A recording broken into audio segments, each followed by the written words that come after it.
Hello everyone, I am Sunny, your physics teacher. Welcome back to my YouTube channel. Capacitance के आज के इस lecture में देखो हम क्या क्या पढ़ेंगे। सबसे पहले तो ये पढ़ेंगे कि पोलर डाइलेक्ट्रिक्स क्या होते हैं, नॉन पोलर डाइलेक्ट्रिक्स क्या होते हैं, और फिर उसके बाद में डाइलेक्ट्रिक पोलराइजेशन को पढ़ेंगे। तो सबसे पहले देखो डाइलेक्ट्रिक्स के कितने टाइप होते हैं, दो। डाइलेक्ट्रिक्स के दो टाइप हैं। पहला पोलर डाइलेक्ट्रिक्स और सेकंड टाइप है नॉन पोलर डाइलेक्ट्रिक्स। ठीक है, अब हम देखेंगे कि पोलर डाइलेक्ट्रिक्स क्या होते हैं, नॉन पोलर डाइलेक्ट्रिक्स क्या होते हैं, बारी बारी। तो अब देखो पोलर डाइलेक्ट्रिक्स की डेफिनेशन क्या है। दीज आर दूज डाइलेक्ट्रिक्स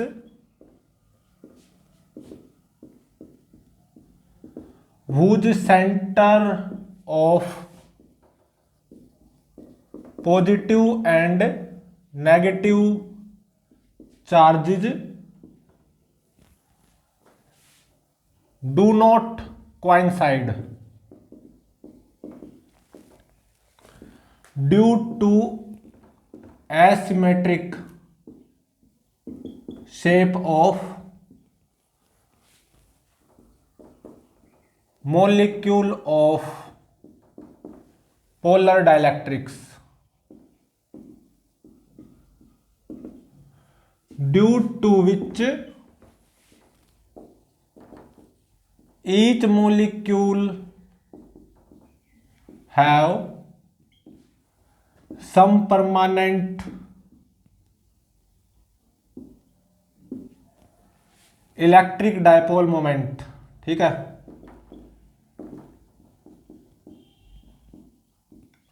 तो देखो इसके एग्जाम्पल्स क्या हैं। जैसे HCl हो गया, ठीक है, और H2O हो गया, और एल्कोहल होगी, और अमोनिया हो गया NH3। ये एग्जाम्पल्स हैं पोलर डाइलेक्ट्रिक्स के। तो देखो पोलर डाइलेक्ट्रिक्स वो डाइलेक्ट्रिक्स होते हैं जिनमें जो centre of positive and centre of negative charge है ना, वो कोइंसाइड नहीं करता due to asymmetric shape of molecule of polar dielectrics, जिसकी वजह से क्या होगा, हर मोलिक्यूल का कुछ ना कुछ परमानेंट इलेक्ट्रिक डायपोल मोमेंट होगा। जैसे कि HCl को ही देख लो, HCl, ठीक है, ये मान लो H हो गया और ये Cl का एटम हो गया। ठीक है, तो सुना होगा क्या होता है, H प्लस Cl माइनस होता है। तो देखो यहां पे क्या है, centre of positive and centre of negative charge coincide नहीं कर रहे, पॉजिटिव और नेगेटिव चार्ज सेपरेटेड है ना। और ये किसकी वजह से है, एसिमेट्रिक शेप के कारण, इस मॉलिक्यूल की एसिमेट्रिक शेप के कारण। और इसके कारण क्या होगा, इस मॉलिक्यूल का ना कुछ इलेक्ट्रिक डायपोल मोमेंट आएगा, परमानेंट इलेक्ट्रिक डायपोल मोमेंट। और वो कैसे आएगा, नेगेटिव टू पॉजिटिव, ये आ गया। ठीक है, दूसरा एग्जांपल देख लो, H2O, ये हाइड्रोजन का एटम और ये ऐसे ऑक्सीजन का एटम और ये हाइड्रोजन का एटम। तो क्या होगा, H plus O minus, H plus O minus. तो इस नेगेटिव पॉजिटिव का एक डायपोल मोमेंट ऐसे आएगा, इस नेगेटिव पॉजिटिव का एक डायपोल मोमेंट ऐसे आएगा। तो इन दोनों का रिजल्टेंट कुल मिला के ऐसे इलेक्ट्रिक डायपोल मोमेंट आ जाएगा, इन दोनों का रिजल्टेंट। ठीक है, और देखो हमें ये पता चल गया पोलर डाइलेक्ट्रिक्स के हर मॉलिक्यूल का कुछ ना कुछ परमानेंट इलेक्ट्रिक डायपोल मोमेंट है, बिल्कुल है। लेकिन आप कोई पोलर डाइलेक्ट्रिक्स ले लोगे ना, जैसे कि ये ले लिया, ये मैंने पोलर डाइलेक्ट्रिक्स ले लिया, ठीक है। तो अभी ये कोई एक्सटर्नल इलेक्ट्रिक फील्ड में नहीं रखा, ठीक है, ये मैंने पोलर डाइलेक्ट्रिक्स ले लिया। पोलर डाइलेक्ट्रिक्स का स्मॉल वॉल्यूम एलिमेंट, इसमें मॉलिक्यूल होंगे बिल्कुल, हर मॉलिक्यूल का अपना परमानेंट इलेक्ट्रिक डायपोल मोमेंट होगा, ठीक है ना, क्योंकि centre of positive and centre of negative charge separated होते हैं in case of polar dielectrics, ठीक है। तो कुछ ऐसे करके इसमें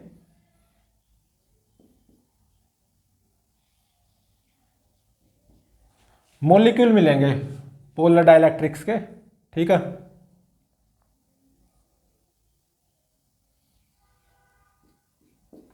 अभी ये एक्सटर्नल इलेक्ट्रिक फील्ड में नहीं रखा, ठीक है ना। एक्सटर्नल इलेक्ट्रिक फील्ड क्या है? Zero. It is not placed in external electric field. और ये पोलर डाइलेक्ट्रिक्स है, पोलर डाइलेक्ट्रिक्स के अंदर उसके मॉलिक्यूल्स हैं, हर मॉलिक्यूल का कुछ ना कुछ डायपोल मोमेंट होगा ना, क्योंकि centre of positive and centre of negative charge separated होते हैं इसमें, जैसा कि दिखाई दे रहा है। तो इस मॉलिक्यूल का ऐसे डायपोल मोमेंट होगा, इसका ऐसे, इसका ऐसे, इसका ऐसे, हर मॉलिक्यूल का है अपना अपना डायपोल मोमेंट परमानेंट। लेकिन मैं पूरे इस डाइलेक्ट्रिक की बात करूंगा ना, डाइलेक्ट्रिक की बात करूंगा, ये जो डाइलेक्ट्रिक का मैंने वॉल्यूम लिया है स्मॉल वॉल्यूम, तो डाइलेक्ट्रिक का जो नेट डायपोल मोमेंट है वो जीरो आ जाएगा, क्योंकि ये रैंडमली ओरिएंटेड है ना, कोई इस तरफ, कोई ऐसे, कोई इस तरफ, कोई ऐसे, तो ये रैंडमली ओरिएंटेड होते हैं, ठीक है। और कोई एक्सटर्नल इलेक्ट्रिक फील्ड अप्लाइड नहीं है, तो जो नेट डायपोल मोमेंट आएगा ना वो जीरो आएगा, ठीक है। अब देखो मैंने एक्सटर्नल इलेक्ट्रिक फील्ड अप्लाई कर दी, एक्सटर्नल इलेक्ट्रिक फील्ड ऐसे कुछ अप्लाई कर दी, तो अब क्या होगा, ये जो डायपोल्स है ना ये इलेक्ट्रिक फील्ड के अलोंग अलाइन हो जाएंगे, सारे अलाइन नहीं होंगे, ठीक है। जैसे ये ऐसे पूरा अलाइन हो गया, ये बड़ा, ये कुछ हल्का सा ऐसे अलाइन हो गया, ठीक है, पूरा अलाइन नहीं हुआ है। और ये भी कुछ ऐसे थोड़ा सा अलाइन हो गया, ठीक है। और ये कुछ ऐसे हो गया थोड़ा सा अलाइन, ठीक है। तो पोलर डाइलेक्ट्रिक्स की एक और ये पहचान होती है कि जब आप एक्सटर्नल इलेक्ट्रिक फील्ड में रखोगे ना तो सारे के सारे डायपोल अलाइन नहीं होते इलेक्ट्रिक फील्ड के अलोंग, कुछ रह जाते हैं। देखो ये पूरा अलाइन नहीं हो पाया इलेक्ट्रिक फील्ड के अलोंग, ऐसे होता ना पूरा अलाइन, तो ये थोड़ा सा अलाइन हुआ, ये थोड़ा सा ऐसे अलाइन हो गया इलेक्ट्रिक फील्ड के अलोंग, लेकिन कंप्लीटली नहीं हुआ, ठीक है। और ये भी थोड़ा सा ऐसे अलाइन हो गया इलेक्ट्रिक फील्ड के अलोंग, कंप्लीटली ये भी नहीं हुआ है, ये ऐसे था, ठीक है। तो ये थोड़ा सा ऐसे अलाइन हो गया इलेक्ट्रिक फील्ड के अलोंग, कंप्लीटली ये भी नहीं हुआ। तो ऐसा मानो केवल ये हो पाया कंप्लीटली, ठीक है। तो सारे यहाँ पे कंप्लीटली इलेक्ट्रिक फील्ड के अलोंग अलाइन नहीं हो पाते, ठीक है। तो देखो जब कोई एक्सटर्नल इलेक्ट्रिक फील्ड नहीं थी तो net dipole moment of this polar dielectrics बात कर रहा हूँ मैं, वो क्या जीरो, क्योंकि कोई इस तरफ है, कोई इस तरफ, कोई इस तरफ, कोई इस तरफ, हर एक मॉलिक्यूल का अपना परमानेंट डायपोल मोमेंट है, लेकिन इनका रिजल्टेंट क्या आ जाएगा? जीरो। लेकिन जैसे ही आप एक्सटर्नल इलेक्ट्रिक फील्ड अप्लाई करोगे कुछ मॉलिक्यूल तो कंप्लीटली अलाइन हो जाएंगे इलेक्ट्रिक फील्ड के अलोंग, कुछ अलाइन होंगे लेकिन कंप्लीटली नहीं होंगे, ठीक है। तो not all aligned completely along electric field, align जरूर हुए हैं, कुछ कंप्लीटली अलाइन हो गए, कुछ थोड़े से अलाइन हो गए इलेक्ट्रिक फील्ड के अलोंग, अलाइन तो हुए हैं। तो यहाँ पे इस पोलर डाइलेक्ट्रिक्स का कुछ ना कुछ डायपोल मोमेंट आ जाएगा, ठीक है। यहाँ पे इस पोलर डाइलेक्ट्रिक्स का कुछ ना कुछ डायपोल मोमेंट आ जाएगा, ठीक है, हैविंग नेट डायपोल मोमेंट। जब आप इसको एक्सटर्नल इलेक्ट्रिक फील्ड में रखोगे ना तो सारे तो नहीं होंगे अलाइंड इलेक्ट्रिक फील्ड के अलोंग, लेकिन कुछ जरूर होंगे और कुछ होंगे कंप्लीटली नहीं होंगे, ठीक है। हैविंग नेट डायपोल मोमेंट, ये यहाँ पे जब मैं इस पोलर डाइलेक्ट्रिक्स को इलेक्ट्रिक फील्ड में रखूंगा तो इस पोलर डाइलेक्ट्रिक्स का कुछ ना कुछ डायपोल मोमेंट आ जाएगा, ठीक है। अब देखो नॉन पोलर डाइलेक्ट्रिक्स क्या होते हैं। दीज आर दूज डाइलेक्ट्रिक्स, ये इसकी डेफिनेशन है, whose centre of positive comma negative charge coincide, ठीक है, due to symmetric shape of molecule, ठीक है, due to which molecule do not have any dipole moment, ठीक है। एग्जाम्पल्स देखो, जैसे कि H2 हो गया, ठीक है, और CO2 हो गया, या CH4 मीथेन हो गया, ठीक है, या C6H6 हो गया। तो देखो जैसे H2 है,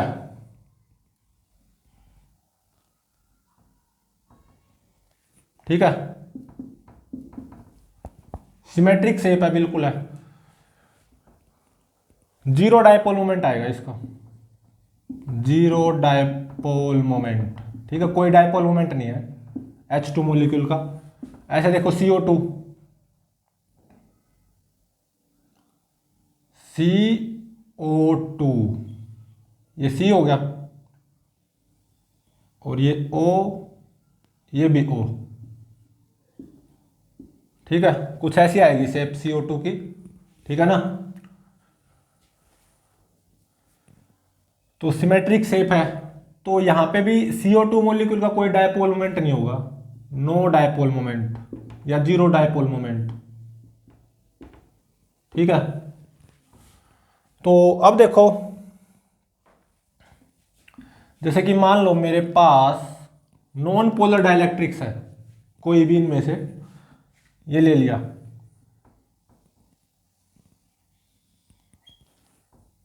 इसमें क्या होता है, देखो यहां पे कोई एक्सटर्नल इलेक्ट्रिक फील्ड अप्लाइड नहीं है, एक्सटर्नल इलेक्ट्रिक फील्ड जीरो है, कोई एक्सटर्नल इलेक्ट्रिक फील्ड अप्लाइड नहीं है।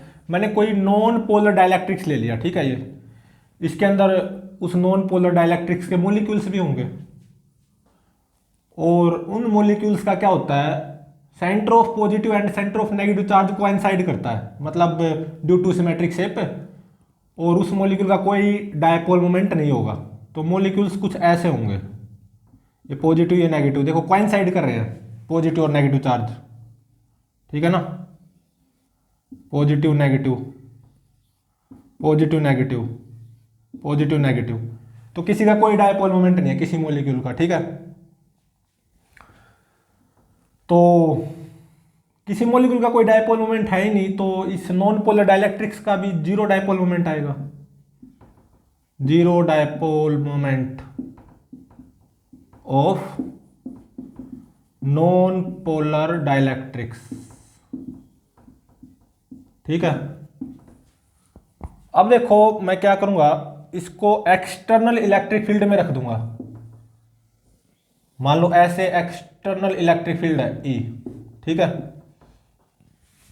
इसको मैंने एक्सटर्नल इलेक्ट्रिक फील्ड में रख दिया, तो क्या होगा, ये centre of positive and centre of negative charge है ना, ये सेपरेटेड हो जाएंगे, ठीक है, अब कोइंसाइड नहीं रहेंगे, सेपरेट हो जाएंगे due to external electric field. तो एक तरह से एक्सटर्नल इलेक्ट्रिक फील्ड में रखने के कारण centre of positive and centre of negative charge of each molecule get separated, और हर मॉलिक्यूल का डायपोल मोमेंट आ जाएगा, ठीक है, और वो इलेक्ट्रिक फील्ड के अलोंग अलाइन हो जाएगा, कुछ है ऐसे,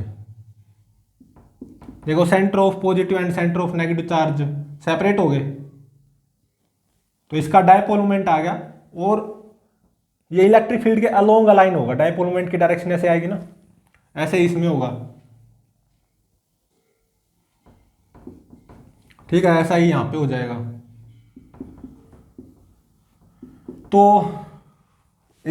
एक्सटर्नल इलेक्ट्रिक फील्ड में रखा मैंने इनको, तो centre of positive and centre of negative charge separate हुए, जिससे हर मॉलिक्यूल को एक डायपोल मोमेंट मिल जाएगा और वो डायपोल इलेक्ट्रिक फील्ड के अलोंग कंप्लीटली अलाइन हो जाएगा। ठीक है,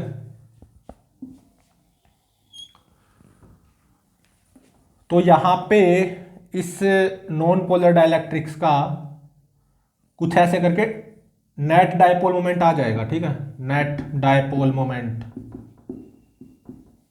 of this non polar dielectrics. ठीक है, और इसी को बोलते हैं डाइलेक्ट्रिक पोलराइजेशन। देखो ये जो घटित हुआ है ना यहाँ पे एक्सटर्नल इलेक्ट्रिक फील्ड अप्लाई करने के कारण हर मॉलिक्यूल का centre of positive and centre of negative charge separate हो गया। हर मॉलिक्यूल का एक कुछ ना कुछ डायपोल मोमेंट आ गया और वो डायपोल भी इलेक्ट्रिक फील्ड के अलोंग कंप्लीटली अलाइन हो जाएगा। इसको बोलते हैं डाइलेक्ट्रिक पोलराइजेशन। ठीक है,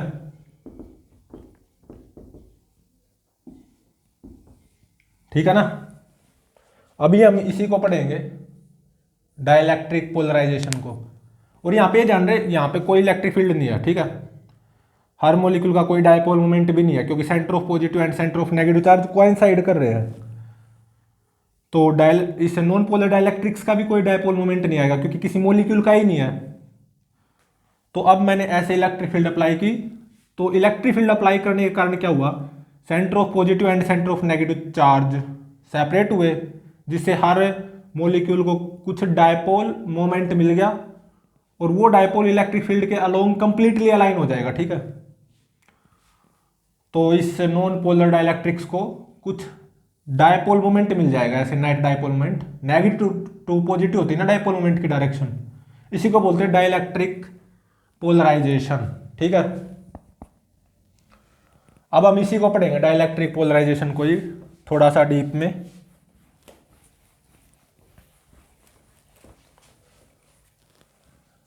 डाइलेक्ट्रिक पोलराइजेशन में ये जान रहे नॉन पोलर डाइलेक्ट्रिक्स को लेके चलेंगे। ठीक है, नॉन पोलर डाइलेक्ट्रिक्स को लेके चलेंगे डाइलेक्ट्रिक पोलराइजेशन में।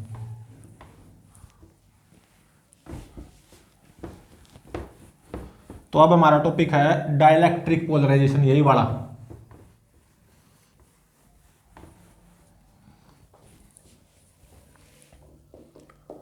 डाइलेक्ट्रिक पोलराइजेशन, तो देखो इसमें क्या होता है, मान लो मैंने एक कैपेसिटर लिया ये। ठीक है, सेपरेशन बिटवीन प्लेट्स मान लो D। ठीक है, और कंडक्टिंग प्लेट का एरिया मान लो A। ठीक है, और यहां पे मैंने एक डाइलेक्ट्रिक रख दिया बिटवीन प्लेट्स, थिकनेस कितनी है डाइलेक्ट्रिक की T, और इस डाइलेक्ट्रिक का डाइलेक्ट्रिक कांस्टेंट है K। ठीक है, इसको थोड़ा सा बड़ा बना लो। ठीक है, थिकनेस कितनी है T। तो अभी तो देखो ये कैपेसिटर चार्ज नहीं है। ठीक है, और ये नॉन पोलर डाइलेक्ट्रिक्स रखा मैंने, ये जान रहे नॉन पोलर डाइलेक्ट्रिक्स रखा है बिटवीन प्लेट्स। ठीक है, अभी कैपेसिटर पे कोई चार्ज नहीं है तो बिटवीन प्लेट्स कोई इलेक्ट्रिक फील्ड भी नहीं आएगी, सीधी सी बात है। तो अभी ये नॉन पोलर डाइलेक्ट्रिक्स किसी इलेक्ट्रिक फील्ड में नहीं रखा है, तो क्या होगा, centre of positive and centre of negative charge ये क्या करेंगे, कोइंसाइड करेंगे। ठीक है ना। ठीक है, centre of positive and centre of negative charge यहां पे कोइंसाइड करेंगे क्योंकि अभी कैपेसिटर चार्ज नहीं है। ठीक है, तो अब देखो मैं एक बैटरी अप्लाई करूंगा जिससे कैपेसिटर चार्ज हो जाएगा, मतलब कैपेसिटर की प्लेट्स पे कुछ चार्ज आ जाएगा। ठीक है, स्टेडी स्टेट पे तो मतलब तब ये मेरा non polar dielectric external electric field में आ जाएगा। तब क्या हुआ, इनका centre of positive and centre of negative charge है ना मॉलिक्यूल्स का, वो सेपरेट हो जाएगा और हर मॉलिक्यूल को कुछ ना कुछ डायपोल मोमेंट मिल जाएगा। ठीक है, तो मान लो अब मैंने कैपेसिटर को एक बैटरी से कनेक्ट किया, इस प्लेट पे पॉजिटिव चार्ज आ गया कैपिटल क्यू, इस प्लेट पे नेगेटिव चार्ज आ गया माइनस क्यू। अब ये non polar dielectric external electric field में आ गया एक तरह से। ठीक है, तो अब क्या होगा, जो इसके मॉलिक्यूल्स थे ना नॉन पोलर डाइलेक्ट्रिक्स के, हर मॉलिक्यूल का centre of positive and centre of negative charge separate हो जाएगा कुछ ऐसे करके, और हर मॉलिक्यूल को कुछ ना कुछ डायपोल मोमेंट मिल जाएगा। ठीक है, और वो डायपोल इलेक्ट्रिक फील्ड के अलोंग अलाइंड हो जाएगा, जैसा कि दिखाई दे रहा है कुछ ऐसे करके। ठीक है, ठीक है ना।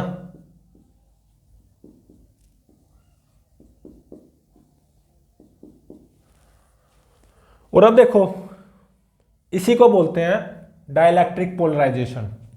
अब देखो ये अंदर वाले पॉजिटिव नेगेटिव ना, ये कैंसिल हो जाएंगे, positive negative cancel, positive negative cancel, positive negative cancel.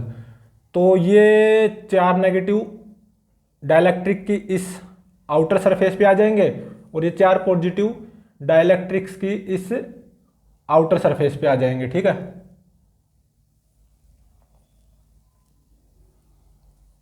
ठीक है ना। 1 2 3 4, वैसे कितने भी हो सकते हैं, ये तो फॉर एग्जाम्पल है। ऐसे यहाँ पे 1 2 3 4 पॉजिटिव। तो कुल मिला के यहाँ पे ड्यू टू डाइलेक्ट्रिक पोलराइजेशन, इससे नॉन पोलर डाइलेक्ट्रिक्स की सरफेसेस पे चार्ज इंड्यूस हो गया। जैसे कि यहाँ पे नेगेटिव मतलब माइनस स्मॉल क्यू, यहाँ पे पॉजिटिव प्लस स्मॉल क्यू। ठीक है, मतलब जब मैं इस कैपेसिटर को बैटरी से कनेक्ट करूंगा, ये कैपेसिटर चार्ज हो जाएगा, मतलब ऐसे इलेक्ट्रिक फील्ड आ जाएगी बिटवीन प्लेट्स। तब ड्यू टू डाइलेक्ट्रिक पोलराइजेशन इस नॉन पोलर डाइलेक्ट्रिक्स के इस सरफेस पे नेगेटिव चार्ज आ जाएगा, इंड्यूस चार्ज, और उतना ही पॉजिटिव चार्ज इस सरफेस पे आ जाएगा प्लस स्मॉल क्यू। ठीक है, तो यहाँ पे ये एक तरह से क्यू निकालना होगा, स्मॉल क्यू। ठीक है, ठीक है ना। और इस कैपेसिटर का यहाँ पे कैपेसिटेंस भी निकालना होगा। ठीक है, तो अब देखो मैं इसको यहाँ पे कैसे बना सकता हूं। इन रियलिटी ये क्या है दिखने में, इन रियलिटी ये दिखने में कुछ ऐसा है।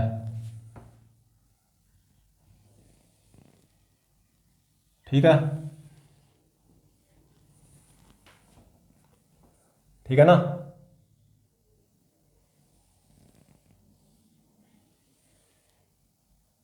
इन रियलिटी ये बीच में क्या है, नॉन पोलर डाइलेक्ट्रिक्स। ठीक है, separation between plates small D, और thickness of non polar dielectrics ये स्मॉल टी, और ये 2 कंडक्टिंग प्लेट्स हैं कैपेसिटर की। ठीक है, और इस नॉन पोलर डाइलेक्ट्रिक्स का डाइलेक्ट्रिक कांस्टेंट के, ऑब्वियसली के 1 से ज़्यादा ही होगा। ठीक है ना। तो मैंने क्या किया, इस कैपेसिटर के क्रॉस एक बैटरी कनेक्ट की, और एट स्टेडी स्टेट ये जब कैपेसिटर मान लो फुली चार्ज हो गया, तो इस प्लेट के इस वाले सरफेस पे पॉजिटिव चार्ज आ जाएगा प्लस क्यू, इस कंडक्टिंग प्लेट के अंदर वाले सरफेस पे नेगेटिव चार्ज आ जाएगा माइनस क्यू, और तब बिटवीन प्लेट्स इलेक्ट्रिक फील्ड आ जाएगी। तो ड्यू टू डाइलेक्ट्रिक पोलराइजेशन ये जो नॉन पोलर डाइलेक्ट्रिक्स है, जैसा कि दिखाई दे रहा है टी थिकनेस का, इसके इस वाले सरफेस पे आउटर सरफेस पे नेगेटिव चार्ज आ जाएगा माइनस स्मॉल क्यू, और इसके इस वाले आउटर सरफेस पे पॉजिटिव चार्ज आ जाएगा प्लस स्मॉल क्यू। ठीक है, और देखो मान लो प्लेट, कंडक्टिंग प्लेट का एरिया ए है, ठीक है ना, कंडक्टिंग प्लेट्स का एरिया क्या है, ए, ठीक है।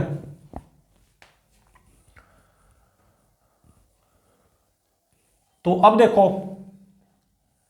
यहां पे सरफेस चार्ज डेंसिटी सिग्मा वो क्या आएगी, कैपिटल क्यू बाय ए। इस प्लेट की surface charge density minus sigma आएगी, minus Q by A.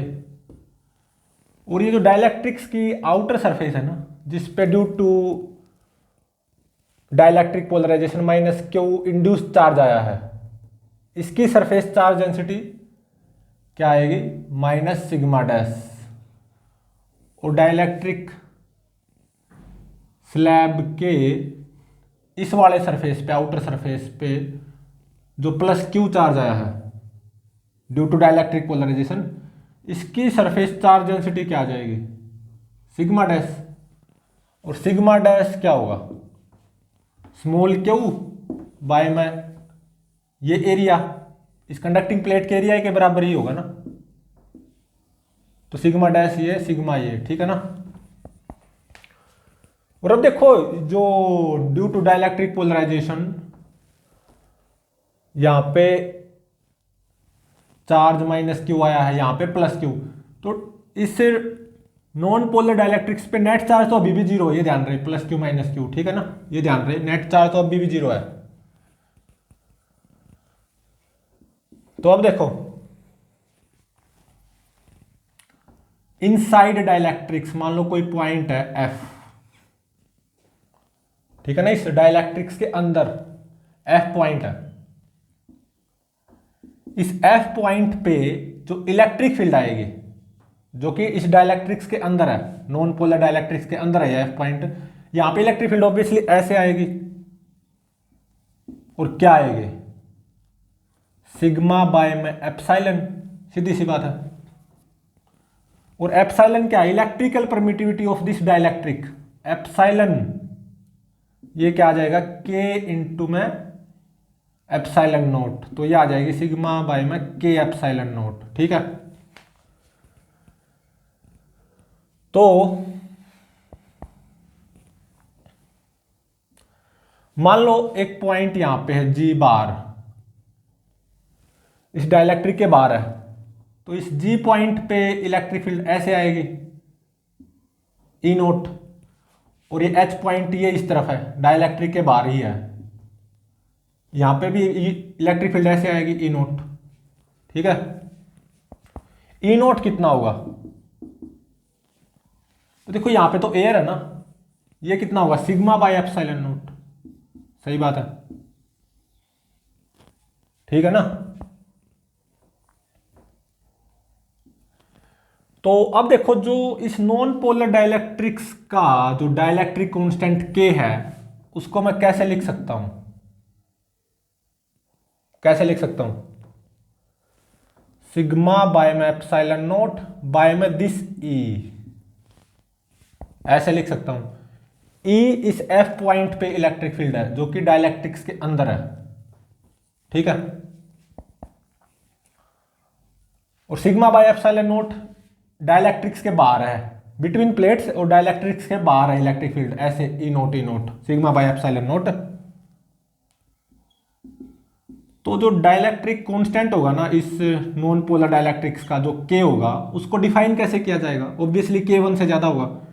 Dielectrics के बाहर जो इलेक्ट्रिक फील्ड है ई नोट डिवाइडेड बाय जो डाइलेक्ट्रिक्स के अंदर आएगी इलेक्ट्रिक फील्ड ई, ठीक है। और देखो इस एफ पॉइंट पे, मतलब जो कि डाइलेक्ट्रिक्स के अंदर है, इलेक्ट्रिक फील्ड क्या आई, ऐसे करके ई आई, और वो होगी सिग्मा बाय में के एप्सिलॉन नोट या सिग्मा बाय एप्सिलॉन, सही बात है, कोई डाउट नहीं है। तो अब देखो इस एफ पॉइंट पे जो कि डाइलेक्ट्रिक्स के अंदर ही है, इलेक्ट्रिक फील्ड ऐसे जरूर आएगी, बिल्कुल आएगी, लेकिन कैसे सोच सकते हैं, देखो ये एफ पॉइंट डाइलेक्ट्रिक्स के अंदर है, इस एफ पॉइंट पे इलेक्ट्रिक फील्ड को अब कैसे एक दूसरे तरीके से सोचा जा सकता है। तो देखो ये जो कंडक्टिंग प्लेट है और ये जो कंडक्टिंग प्लेट है, इस पे प्लस क्यू चार्ज, इस पे माइनस क्यू चार्ज, ठीक है, सही बात है। इन दोनों की वजह से, इन दोनों के कॉम्बिनेशन की वजह से इस F पॉइंट पे इलेक्ट्रिक फील्ड क्या आती अगर यहां पे एयर होता, F पॉइंट पे एयर होती, तो इन दोनों प्लेट्स के कॉम्बिनेशन की वजह से इस F पॉइंट पे इलेक्ट्रिक फील्ड क्या आती, ऐसे आती, this positive to this negative. और क्या आती अगर यहां पे एयर होती, वैसे F पॉइंट डाइलेक्ट्रिक्स के अंदर है, लेकिन ऐसा मानो यहां पे एयर होती, तो इन दोनों प्लेट्स के कॉम्बिनेशन की वजह से इस F पॉइंट पे electric field positive to negative कितनी आती, सिग्मा बाई एप्सिलॉन नॉट आती। सही बात है। और अब देखो ये जो डाइलेक्ट्रिक्स है, इसके इस सरफेस पे due to dielectric polarisation plus Q charge, इसके इस सरफेस के आउटर पे माइनस क्यू चार्ज, तो इन दोनों के कॉम्बिनेशन की वजह से इस F पॉइंट पे इलेक्ट्रिक फील्ड क्या आती अगर यहां पे F पॉइंट पे एयर होती, तो ऐसे आती, पॉजिटिव टू नेगेटिव ऐसे। और कितनी, सिग्मा डैश बाय में एप्सिलॉन नॉट। ये वाला जो एरो है ना, ये इससे बड़ा मिलेगा पक्का है। तो इस F पॉइंट पे नेट इलेक्ट्रिक फील्ड ऐसे आएगी, दिस माइनस दिस, ठीक है ना, मतलब 1 by epsilon not sigma minus sigma dash, और ये E के बराबर आएगी, सिग्मा बाय में के एप्सिलॉन नॉट के बराबर आएगी, ठीक है। तो कुल मिला के इस F पॉइंट पे जो इलेक्ट्रिक फील्ड आएगी ना, वो ऐसे आएगी कैपिटल E, और कितनी आएगी, सिग्मा बाय में एप्सिलॉन बोल दो या sigma by K epsilon naught, ठीक है। इन चारों की वजह से ये आनी तय है, सिग्मा बाय एप्सिलॉन या sigma by K epsilon not. और इस F पॉइंट पे इलेक्ट्रिक फील्ड एक दूसरे तरीके से सोचा जाए तो दिस माइनस दिस ये आई है, और ये इसके बराबर भी होनी चाहिए, sigma by K epsilon naught, ठीक है। तो देखो एप्सिलॉन नॉट से एप्सिलॉन नॉट कैंसिल हो गया, ठीक है। तो sigma minus sigma dash is equal to sigma by K, तो sigma plus sorry sigma minus sigma by K is equal to आ गया सिग्मा डैश, सिग्मा को कॉमन ले लो, 1 minus 1 by K is equal to sigma dash. Sigma कितना है, capital Q by A into में 1 minus 1 by के, sigma dash कितना, स्मॉल क्यू बाय ए से ए कैंसिल हो जाएगा, तो स्मॉल क्यू आ जाएगा, कैपिटल क्यू इंटू में 1 माइनस 1 बाय के, ठीक है। तो देखो मैंने इसको ऐसे बैटरी से कनेक्ट किया जिससे कैपेसिटर चार्ज हो गया, कैपेसिटर की इस कंडक्टिंग प्लेट पे चार्ज आया, मान लो कैपिटल क्यू, इस पे आया माइनस कैपिटल क्यू, मतलब पॉजिटिव चार्ज नेगेटिव चार्ज। तो डाइलेक्ट्रिक पोलराइजेशन के कारण इस नॉन पोलर डाइलेक्ट्रिक्स के इस सरफेस के आउटर सरफेस पे माइनस स्मॉल क्यू चार्ज आएगा, और इस सरफेस के आउटर सरफेस पे प्लस स्मॉल क्यू आएगा, और स्मॉल क्यू कितना आया, कैपिटल क्यू इंटू में 1 माइनस 1 बाय के, ठीक है। अगर ये मेरी डाइलेक्ट्रिक्स कंडक्टिंग होती, कंडक्टिंग डाइलेक्ट्रिक्स होती, तो कंडक्टर का डाइलेक्ट्रिक कांस्टेंट होता है इनफाइनाइट, तो स्मॉल क्यू कितना आ जाता, कैपिटल क्यू इंटू में 1 माइनस 1 बाय इनफाइनाइट, मतलब कैपिटल क्यू ही आ जाता।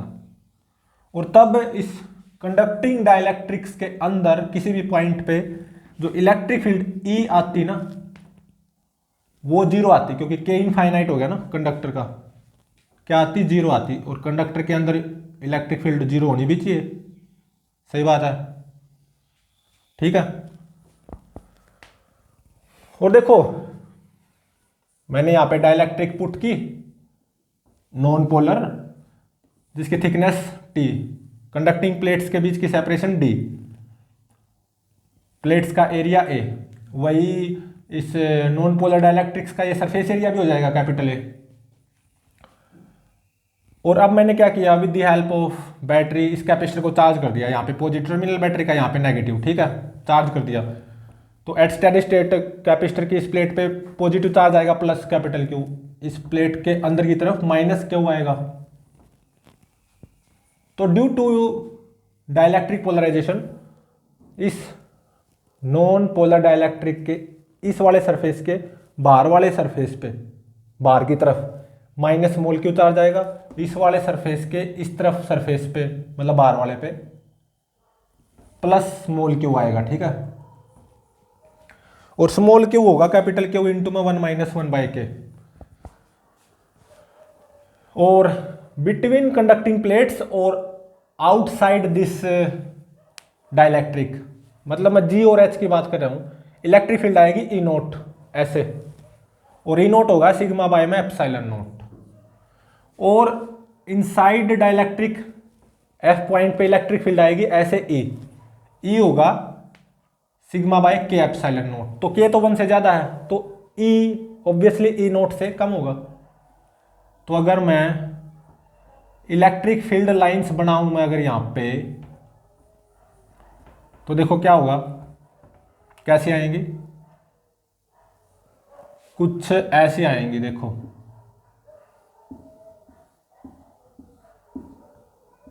समझ रहे हो, यहां पे यूनिफॉर्म इलेक्ट्रिक फील्ड कितनी, E note. Outside this dielectric इस पोर्शन में भी यूनिफॉर्म इलेक्ट्रिक फील्ड इतनी ही, और ऐसे कितनी, ई नोट।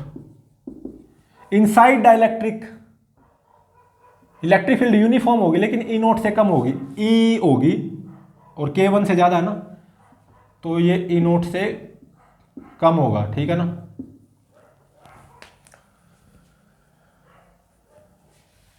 तो अब देखो इसका कैपेसिटेंस निकालते हैं इस कैपेसिटर का।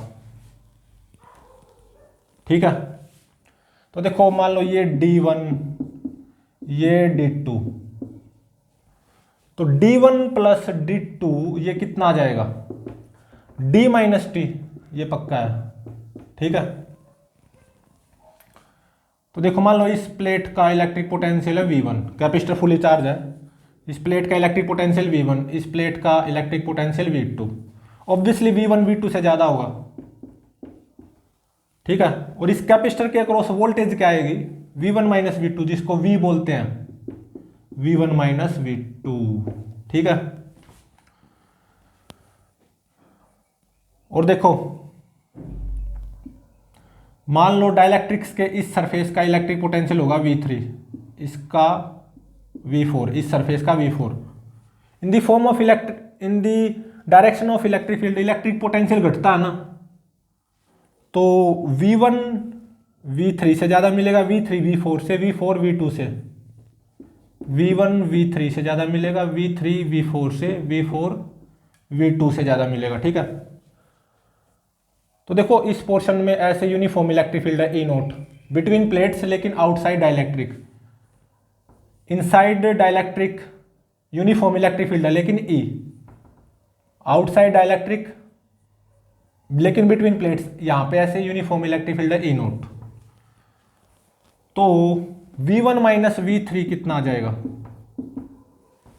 ई नोट इंटू में D1, सही बात है क्योंकि यूनिफॉर्म इलेक्ट्रिक फील्ड है ना, ये जो पोटेंशियल ड्रॉप होगा यहां से यहां V1 माइनस V3 वो D1 आ जाएगा, और V3 माइनस V4 कितना आ जाएगा, E इंटू में T, और V4 माइनस V2 कितना आ जाएगा, E नोट इंटू में D2।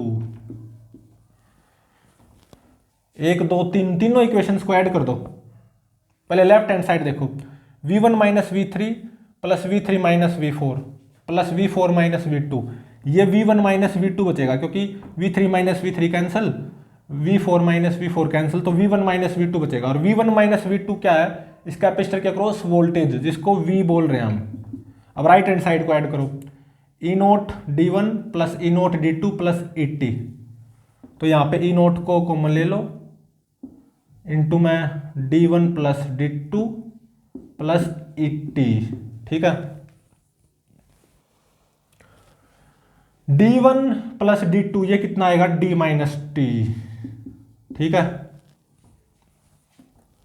तो इस कैपेसिटर के अक्रॉस वोल्टेज V, ये देखो कितनी आ गई, ई नोट कितना है, सिग्मा बाय एप्सिलॉन नोट, और सिग्मा कितना, कैपिटल Q बाय A, तो कैपिटल Q बाय में एप्सिलॉन नोट A इंटू में D minus T plus E, E कितना मतलब inside dielectric electric field, sigma bye में K एप्सिलॉन नोट, ठीक है, तो मतलब Q बाय में K एप्सिलॉन नोट A, ठीक है, और इनटू में T, बिल्कुल सही है।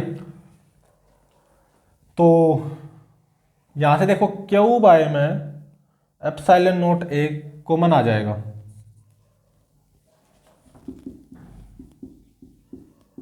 Q बाय में एप्सिलॉन नोट A कॉमन आ गया, ठीक है।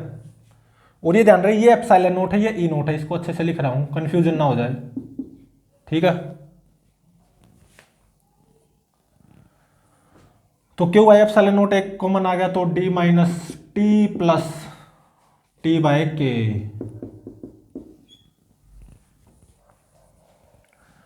और अब देखो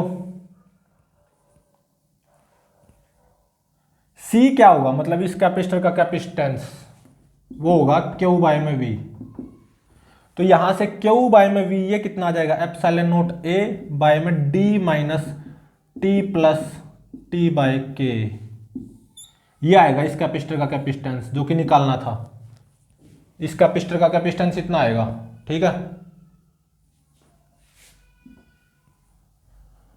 एप्सिलॉन नोट A अपॉन में D minus T plus T by K,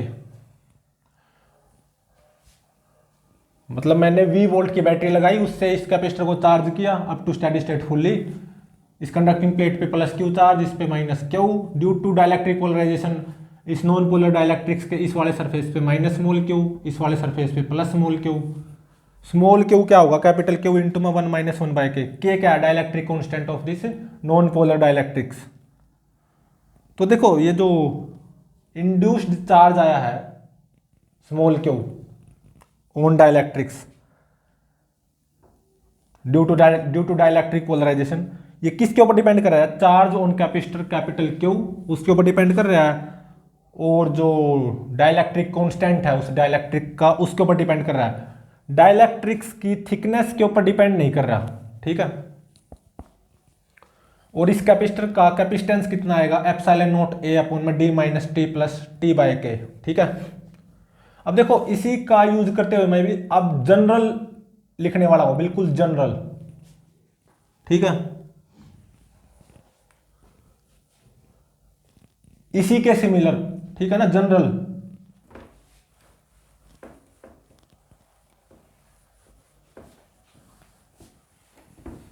तो देखो यूज इसी का होगा, इसी के सिमिलर उस जनरल को लिखा जाएगा, जनरल रिजल्ट। यहां पे तो बिटवीन प्लेट्स एक ही डाइलेक्ट्रिक्स था, दो भी हो सकते हैं, तीन भी हो सकते हैं, दो नॉन पोलर डाइलेक्ट्रिक्स भी हो सकते हैं, तीन नॉन पोलर डाइलेक्ट्रिक्स भी हो सकते हैं ना। तो देखो जो हमने अभी तक सीखा है, कंडक्टिंग प्लेट, ठीक है, कंडक्टिंग प्लेट का area A, between plate separation D, ठीक है, और मान लो बिटवीन प्लेट्स एक नॉन पोलर डाइलेक्ट्रिक्स है जिसका डाइलेक्ट्रिक कांस्टेंट K, ठीक है, थिकनेस T। अब मैंने क्या किया, इसको with the help of battery charge किया इस कैपेसिटर को अप टू स्टेडी स्टेट, जिसपे यहाँ पे Q चार्ज आ गया, यहाँ पे इस प्लेट पे माइनस Q, तो ड्यू टू डाइलेक्ट्रिक पोलराइजेशन इस डाइलेक्ट्रिक के इस वाली सरफेस पे माइनस मोल Q आएगा, इस वाली सरफेस पे प्लस मोल Q आएगा, और स्मॉल Q कितना होगा, कैपिटल Q इंटू में 1 माइनस 1 बाय K, और इस कैपेसिटर का कैपेसिटेंस कितना आया था, एप्सिलॉन नोट A अपॉन में D minus T plus T by K, ठीक है। और अब देखो मैं बिल्कुल जनरल लिखने जा रहा हूं, जनरल,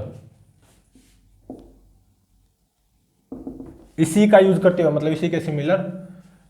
तो देखो मान लो मेरे पास ये एक पैरेलल प्लेट कैपेसिटर है, बिटवीन प्लेट्स सेपरेशन डी, ठीक है।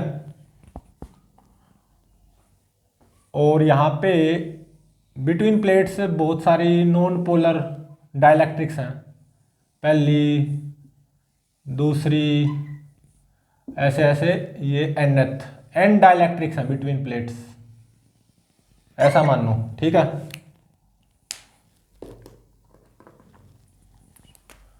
कंडक्टिंग प्लेट का एरिया ए, और इस डाइलेक्ट्रिक का डाइलेक्ट्रिक कांस्टेंट K1, इसका K2, ऐसे ये मान लो nth डाइलेक्ट्रिक है, इसका डाइलेक्ट्रिक कांस्टेंट Kn हो गया, ठीक है। इसकी थिकनेस T1, इसकी T2, ऐसे इस nth की Tn। तो अब मैंने क्या किया, with the help of V volt battery इस कैपेसिटर को फुली चार्ज कर दिया। कैपेसिटर की इस प्लेट पे मान लो प्लस क्यू चार्ज आ गया, इस पे माइनस क्यू। तो ड्यू टू डाइलेक्ट्रिक पोलराइजेशन, इस डाइलेक्ट्रिक की इस वाली सरफेस पे ऑब्वियसली क्या आएगा, नेगेटिव चार्ज आएगा, मतलब मान लो माइनस Q1 आएगा, इस वाले सरफेस पे प्लस Q1 आ जाएगा। सेकेंड डाइलेक्ट्रिक में भी डाइलेक्ट्रिक पोलराइजेशन होगा, ड्यू टू डाइलेक्ट्रिक पोलराइजेशन इस वाली सरफेस पे नेगेटिव चार्ज आ जाएगा माइनस Q2, इस वाली सरफेस पे पॉजिटिव चार्ज प्लस Q2, ऐसे ऐसे करके nth जो डाइलेक्ट्रिक आएगी, डाइलेक्ट्रिक पोलराइजेशन तो वहां पे भी होगा, क्योंकि सारी की सारी ये डाइलेक्ट्रिक्स एक्सटर्नल इलेक्ट्रिक फील्ड में आएगी ना, क्योंकि कैपेसिटर चार्ज हो चुका है।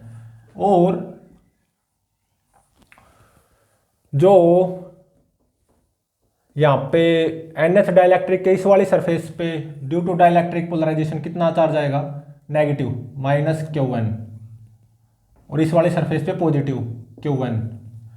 तो Qn कितना होगा, Q इंटू में 1 माइनस 1 बाय Kn, ठीक है, ये जनरल।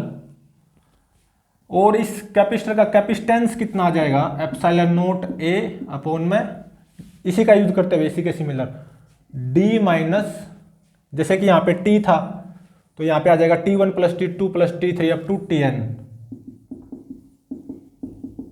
ठीक है। D minus this plus T by K, मतलब plus T1 by K1 plus T2 by K2 plus dash dash Tn by Kn, यह आ जाएगा इस कैपेसिटर का कैपेसिटेंस, ठीक है। और देखो जो nth डाइलेक्ट्रिक्स होगी, जैसे कि ये है, इस डाइलेक्ट्रिक के अंदर जो इलेक्ट्रिक फील्ड आएगी ऐसे करके En, वो क्या आएगी, सिग्मा बाय में Kn एप्सिलॉन नोट, ठीक है। सिग्मा क्या है, कैपिटल Q बाय में A, ठीक है। मतलब nth डाइलेक्ट्रिक के अंदर, मतलब जनरल इनसाइड nth डाइलेक्ट्रिक, ऐसे करके जो इलेक्ट्रिक फील्ड आएगी ना, वो sigma bye Kn epsilon note आएगी। और बिटवीन प्लेट्स, लेकिन डाइलेक्ट्रिक्स के अंदर नहीं है वो पॉइंट, जैसे ये हो गया या ये हो गया, कोई सा भी ले लो, इन पॉइंट्स पे इलेक्ट्रिक फील्ड ऐसे करके ई नोट आएगी, ठीक है। और ई नोट कितना होगी, सिग्मा बाय एप्सिलॉन नोट, क्योंकि यहां पे और यहां पे तो एयर है ना, ठीक है। और इस पैरेलल प्लेट कैपेसिटर का कैपेसिटेंस ये आएगा, इसी के सिमिलर यूज करते हुए, ठीक है।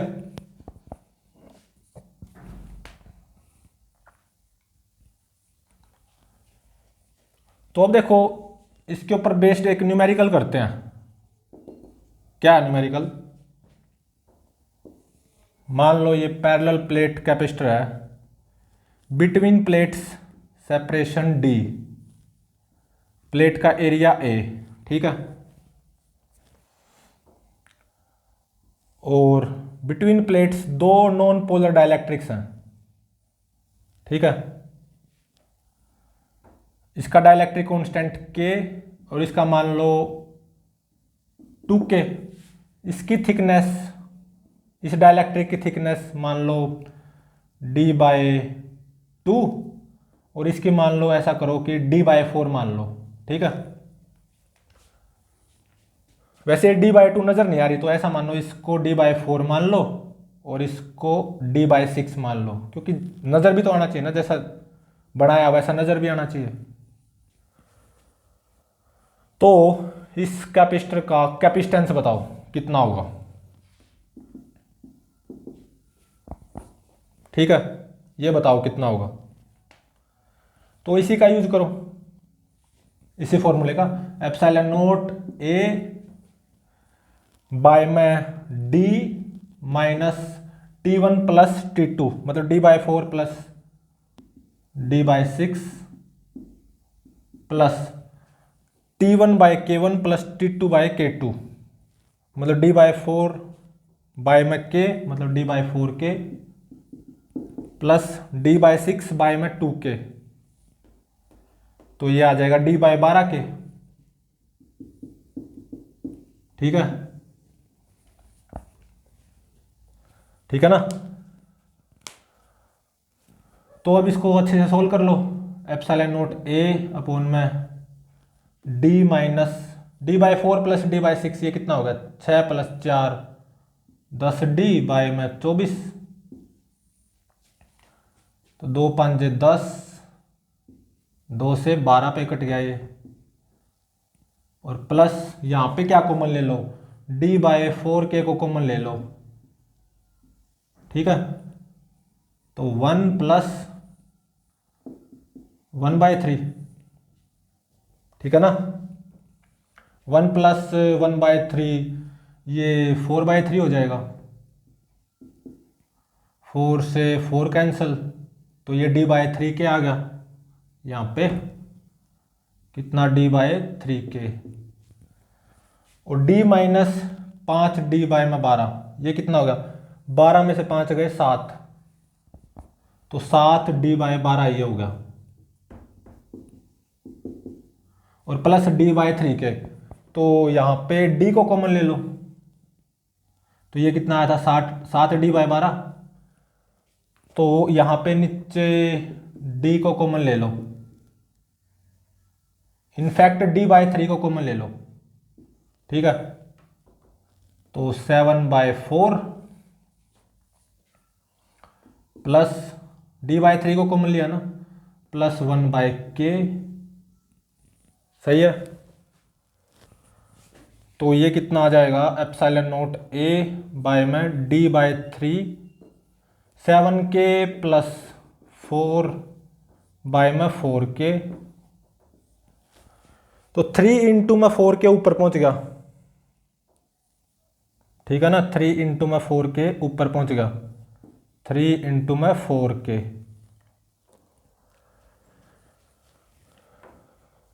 तो ये आ जाएगा 4 तो ये 12K को आगे ले लो, एप्सिलॉन नॉट ए बाय में 7K प्लस 4 इंटू में D, ये आ जाएगा, ठीक है,